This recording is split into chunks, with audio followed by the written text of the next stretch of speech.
बिहार की एक ऐसी विधानसभा सीट जो कभी कांग्रेस का गढ़ हुआ करती थी, लेकिन 25 साल पहले कांग्रेस के लिए यहां ऐसा सूखा पड़ा कि अब तो उसके उम्मीदवार तक यहां नहीं होते। नमस्कार, मैं हूं उत्साह। ग्लोबल भारत की खास पेशकश बिहार चुनाव की पड़ताल में आपका स्वागत है। जी हां, मैं उस विधानसभा सीट की बात कर रहा हूं जहां से जीतकर कांग्रेस के दिग्गज नेता डॉक्टर जगन्नाथ मिश्रा तीन बार राज्य के मुख्यमंत्री बने।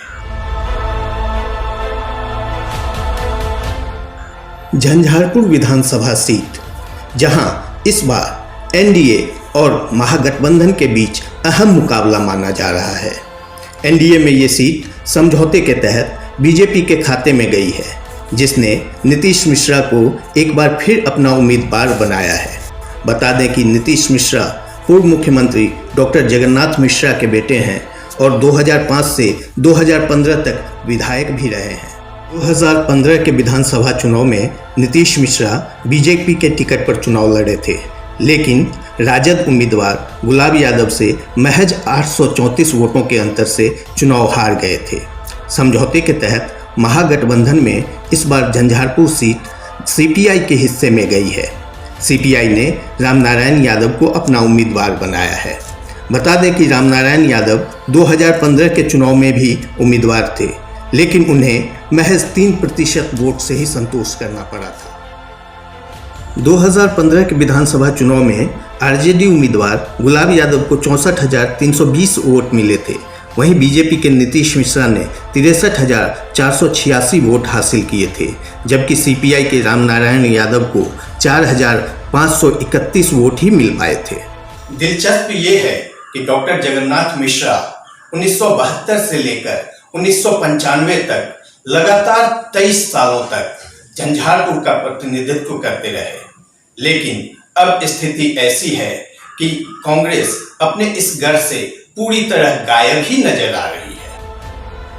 3 नवंबर को होने वाले मतदान के लिए सभी उम्मीदवारों ने अपनी पूरी ताकत झोंक रखी है। जनसंपर्क के जरिए लोगों से अपने पक्ष में मतदान करने की अपील कर रहे हैं।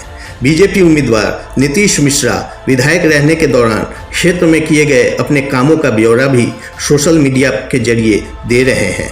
2015 में हार के बाद भी वो लगातार क्षेत्र में बने हुए हैं। सीपीआई उम्मीदवार रामनारायण यादव भी क्षेत्र में सक्रिय रहते हैं।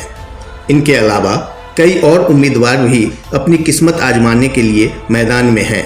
उन्हीं में से एक हैं बीजेपी के पूर्व सांसद वीरेंद्र चौधरी। जेडीयू से बीजेपी के रास्ते 2014 में संसद तक का सफर करने के बाद वीरेंद्र चौधरी अब रालोसपा उम्मीदवार के रूप में विधानसभा का चुनाव लड़ रहे हैं। हालांकि उनके लिए राह आसान नजर नहीं आ रही, क्योंकि वो जहां जा रहे हैं लोग उनके सांसद रहने के दौरान के कामकाज का हिसाब मांग रहे हैं, जो उनसे देते नहीं बन रहा है। यूं तो मैदान में सभी उम्मीदवार अपनी जीत के दावे कर रहे हैं, लेकिन इस बार झंझारपुर सीट पर नए समीकरण के तहत ही जीत हार की पटकथा लिखे जाने की उम्मीद है।